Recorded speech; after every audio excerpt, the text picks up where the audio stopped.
Although in his 40s, Mike Glad of Fremont, California can spend hours watching cartoons. It all started 30 years ago when he fell in love with classics like Lady and the Tramp and Peter Pan.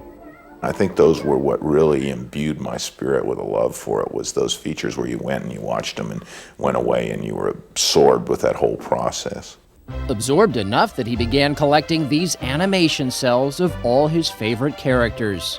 Characters from movies and from Saturday morning television, even prime time. Pretty soon, Mike Glad had the largest private collection of animated cells, or as he likes to call them, magic moments. If you've got a lot of those magic moments on screen, then you start looking for things that contributed to the process that are significant into themselves.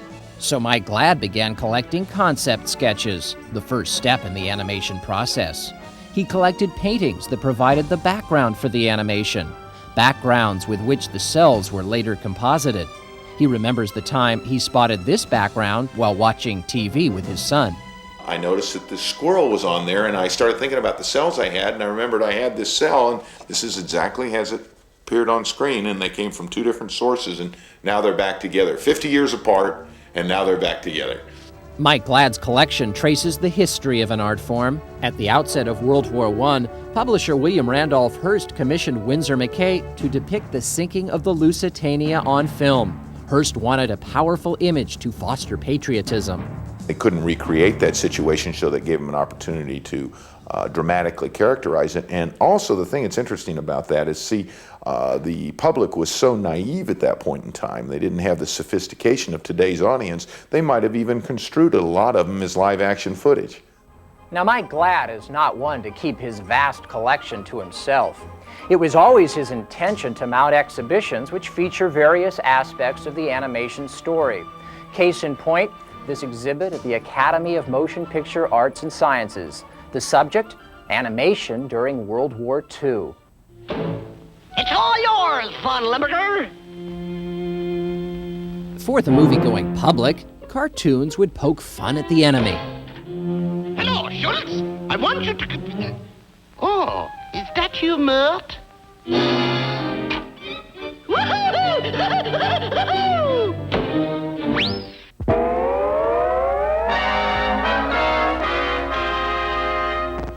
For troops going overseas, cartoons served as humorous training films.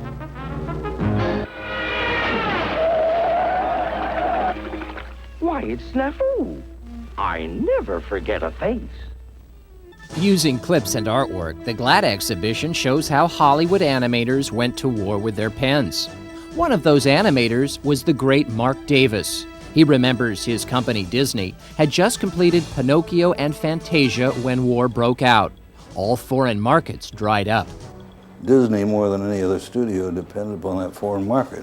So here was this organization, literally with nothing to do, and could have really failed, I suppose, at that time, had it not been for the fact that we practically became a military reservation.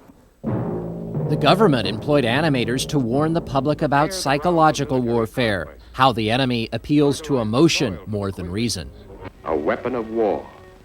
Play country against country. Look out. Look out for that country behind you. Look out for the Poles. Look out for the French. Don't trust the English. Beware the Russians. We're talking about reason and emotion, and you're saying that Hitler used emotion to control the people, and in animation, in a way, this is very vividly portrayed. They can use a characterization of Hitler to dramatize fear, to dramatize hate, to dramatize pride, and these will better communicate than they could with any live action footage that's not really available. Very dramatic. Yeah. With this exhibition, both animation and animators are receiving well-deserved attention. And Mark Davis gives a lot of the credit to Mike Glad. I look at that exhibition at the Academy, and my God, I'm just bewildered how he found all these things and how great it is to see them again. Mike Glad says he has enough material to mount 15 more exhibitions on other aspects of animation. Although it's worth millions, he hates to describe his collection in terms of money. What attracts him is something more valuable. what attracts everybody is the heart of the 9-year-old kid.